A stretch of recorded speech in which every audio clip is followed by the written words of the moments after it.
Let's make a beautiful snowflake ornament using the Cricut. Hello, I am Katie from the craftyblogStalker.com. If you love to make handmade Christmas ornaments and you have a Cricut, this tutorial is for you.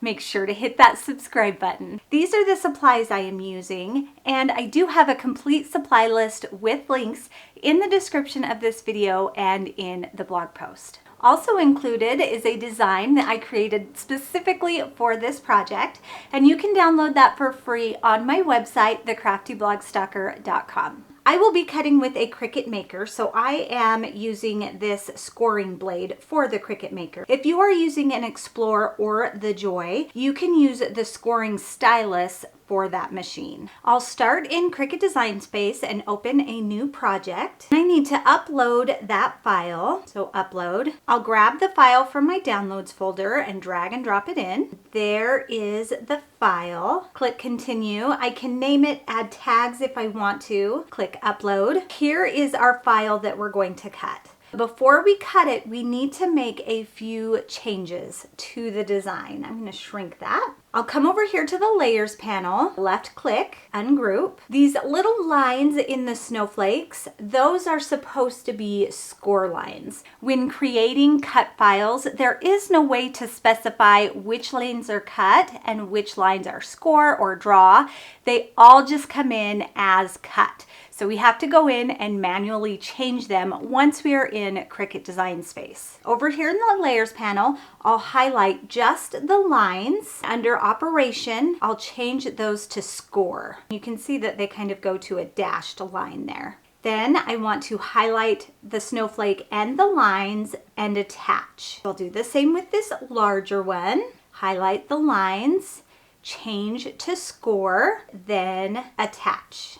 If you don't attach them, then the lines will be on a separate mat. Same with this one. Go to the lines, score, and then attach. Move that out of the way. This last snowflake, I am not going to score that. I am going to draw that top design. So click over here in the layers panel, operation, and draw with a pen. Then highlight the whole design again and attach. I am also using two different colors of cardstock. These two are going to be blue and these two are going to be a silver. So I'm just going to change that color so it'll know to cut it on a different mat. I'm ready to cut. Click on make. Here are my two mats. I don't need to do anything with them, don't need to mirror, anything like that. I am just ready to cut. Click continue. For my material, I am using a glitter cardstock. Whenever doing paper, I always like to select more just to make sure I get a nice crisp cut. So I'm going to use more pressure. Down here it tells me the tools that I need to use. I need to load my pen in clamp A, my scoring wheel in clamp B. I've got my marker, so I'm going to load that in clamp A. And then my scoring in clamp B. Load my mat. Loading always takes a minute because it wants to measure and calibrate everything. When this light blinks, it is ready to proceed. So I'll hit that. It's going to think for a minute and then it will begin the scoring and the drawing. First it scores and then it draws. I'm done with the pen and the scoring blade. I'll need it again on my next mat. Put my fine point blade back in and resume the cut. Before I load my next mat, I need to put my scoring wheel back in place, load, and begin scoring. Now I can put my blade back in and resume the cut. Here are the cut snowflake pieces, and I want to color in on this snowflake because it only outlines the design. So there's a couple little spots in there that just have a little hole. I'm just going to go in and color those in with that marker. I have this jewel topped brad and I do not have a hole cut in that snowflake, but the brad has a pointy end.